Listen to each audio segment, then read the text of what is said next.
Bye.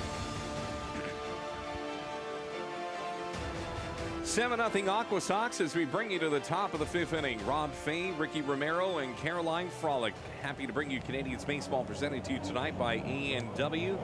All those fans at the ballpark are just itching. They've been waiting for 4 innings to try and get this Canadians offense going, but right now the recipe's simple. Put another 0 up on the old manually operated scoreboard and let the good times roll, hopefully late for this Canadians fan base, who have been pretty good. There's down the third base line. A couple of guys going to get another hot dog or a beverage.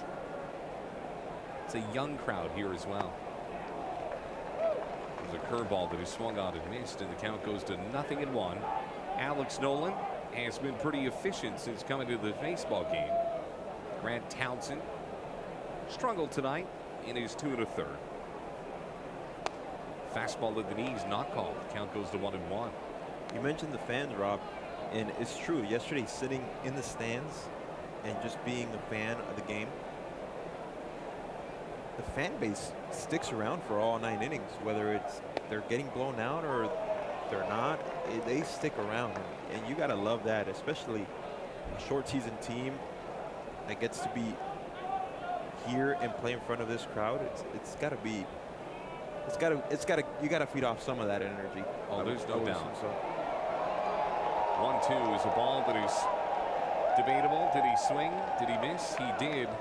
And the reason that the crowd got so much pop out of it is as the ball was swung out and missed, about 10 Canadian geese came real low onto the field of play, and that drew a whole bunch of people out to the ballpark.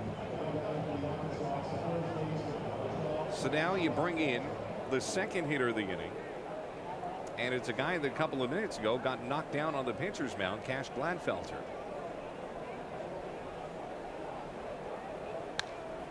Ball chopped out towards the third baseman under the glove of Schwecke. Schwecke came a long way off the bag at third. It might have been better to go and let the shortstop De Los Santos get to that baseball, because it looked like Luis was there. But I guess once you've committed to it, you got to go all in on it. And unfortunately for Schwecke, it tips off the glove. Yeah, the momentum there is taking Schwecke out towards the ball, so he thought he could get to it, and he did it. It still would have been a close play at first, I think, even if the shortstop gets that ball.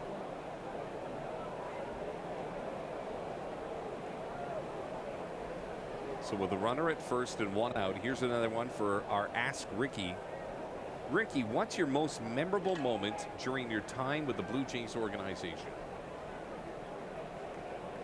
There's a couple, more than a couple actually, but off the top of my head, one of my favorite moments was starting opening day there in 2011 against the Minnesota Twins, and just having that stadium completely rocking and rolling on opening day. It's a feeling that I'll never forget. And obviously another one was representing the Blue Jays in the 2011 All-Star game as well. So many legends in that clubhouse when you walk in there. How do you find out that you're going to the All-Star game? I got a phone call you in? I got a phone call. As a ball hit into left field, this could be trouble. Back to the warning track, back to the wall, and grab yourself some Southern-styled hard iced tea, because that's on the Hayall porch. 2-run shot, hold that thought, Ricky, for Carter Binns, and 7 has just become 9. Carter Binns is 2 for 2. He's now got RBIs 3 and 4, and it is a good old-fashioned boat race. It is 9-0 Aquasox. Boy, Binns got that one, and you know, most ballparks that might be one that one hops the wall, but with the short porch in left field here in Vancouver, that is a 2-run home run that brings up Miguel Perez.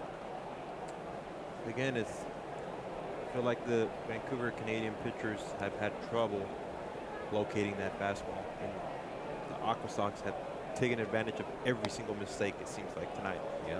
And when they haven't taken advantage of those mistakes, those balls are finding the holes. Those ground balls through the holes. It's just been their night.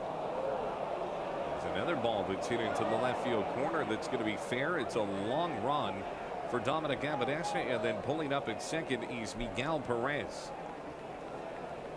That is base hit number 13 in this game for the Everett Aquasox. And if you ever wanted an infomercial on where the Seattle Mariners minor league affiliate is, they're getting it tonight right here on national television. Here's one, Ricky. Toughest hitter he ever faced. I think we've had this one before. Yeah. Johnny Damon? He put up good numbers. But toughest hitter all around, Miguel Cabrera in his prime. Forget it. He was tough. He was tough. I don't think you'd be the only pitcher to say that. No, yeah, I'm sure there's plenty of pitchers. 1 ball to no strikes to Utah Jones. You just don't win a triple crown. You know, that stuff just doesn't happen. And he was the guy that did it. The pitch in for a strike, 1-1. I will say that the one thing, and this is going to date me a little bit, but when we went from Exhibition Stadium, ball chopped out to the second baseman. Morris, nice flip over to first, and it's in time. That's a heck of a defensive play.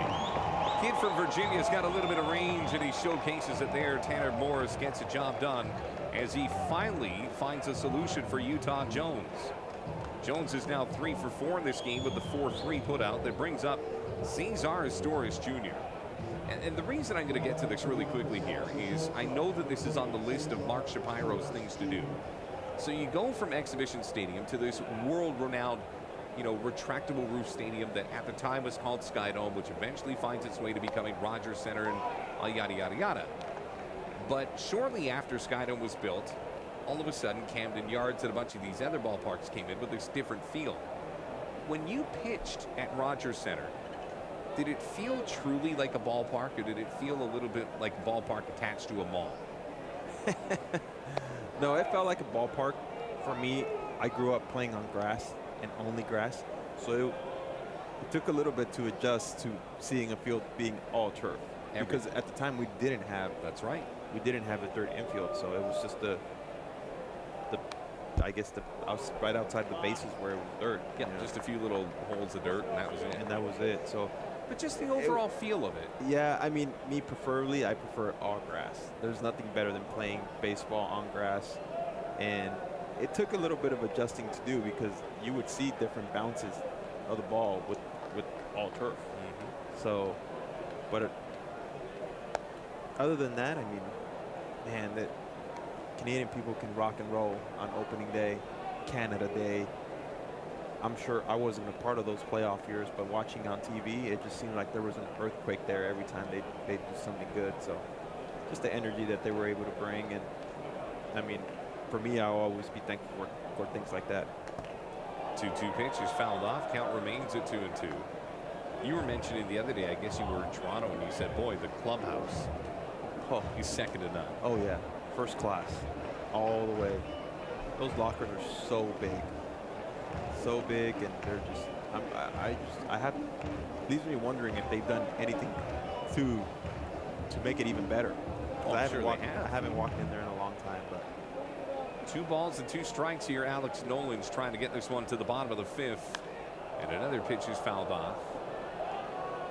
I have a question. I'm not going to go to Twitter. I'm going to ask this one selfishly myself. Yeah. What's the relationship between a player and a clubby? Big time. You better have a good relationship with your clubby. I still keep in touch with the clubbies from Toronto. Kevin Malloy, Moose, as we call him, Mustafa. So for those who don't know, clubby is basically the attendant of the clubhouse, the guy that makes sure everything works and that your shoes are there, your shirts are there, everything's secure. Number one thing that I always told myself, and I learned quick, be nice to those people, because they are one of a kind, and they are really, when you need something to be done, those are the guys that you call. And I always love my relationships with all the clubbies that I was able to engage with. I miss those guys. Well, we got a good one here in Johnny Stewart. Absolutely. Yeah, this is Stewie's been really good for us. Yes, he has. 3 balls and 2 strikes with 2 outs. Fans try to will Alex Nolan to getting this one to the bottom of the 5th. runner at third base represents a 10th run of the night for the Aquasox. Little roller out towards the shortstop. It's going to be a tough play to De Los Santos. Throw to first, picked down to the dirt, but it's not in time. Just beating it out is Cesar Astorius, and that's going to allow the run to score, and that puts the Everett Aquasox into double digits. They are now up 10-0 on the Vancouver Canadians. Everything just seems to be going their way tonight. Everything. Ground ball right there, beats it out. Finding holes, squaring up balls when mistakes are being thrown. It's just that type of night, and you just got to hang with it. And you know, it wasn't a bad route to the baseball. The throw was on the mark. Astorius has got a little bit of speed, and he was hustling down the line. I think De Los Santos knew right away, I got to get rid of it. I got to get rid of it, and he did. I mean, it was a good play by him, just a fast runner. 1 ball and no strikes. Nolan kicks and fires. It's a little fist job right back up the middle. That is base hit number 15 in this baseball game. Patrick Frick is now 2 for 3. Well, we had been told that there was rain in the forecast. We just didn't know it was going to be a rain of hits from the Everett Aquasox. Not 5 hits, not 10 hits. Now they're at 15 hits. And the Canadians right now in front of a sold-out crowd got to figure out a game plan here. We're at the midway point of this game, but the Everett Aquasox have figured it out in a big way. Trent Tingelstad is 1 for 2 in this game. Quick meeting of the minds as the bullpen for the Canadians begins to get loose just beyond the left field fence. And this is an uncharacteristic outing for both of the Canadians pitchers. Grant Townsend's been so good this year, ran into trouble tonight. Alex Nolan has been easily one of the most consistent arms out of the bullpen, and tonight he is faltering as well. Yeah, and I think those nights just happen sometimes, and you got to regroup for your next outing and just put this one away, throw it in the trash, do what you got to do to prepare, and more than anything, learn from it. You want to learn from outings like this. Always good when everything's going your way. It's when these little things happen here and there that you got to just learn from it. Well, let's see if Adrian Ramos can lock this one down, and he does. Trent Tingelstad becomes the final out. Everett sends 8 hitters to the plate that produce 3 more runs. And we will make our way to the bottom of the 5th inning. It is the Everett Aquasox in cruise control like a 57 Chevy on an open highway. Right now, they lead the Vancouver Canadians by a score of 10-0. Bottom of the 5th is next. You're watching A&W Vancouver Canadians baseball, and you're doing it right here on Sportsnet Pacific.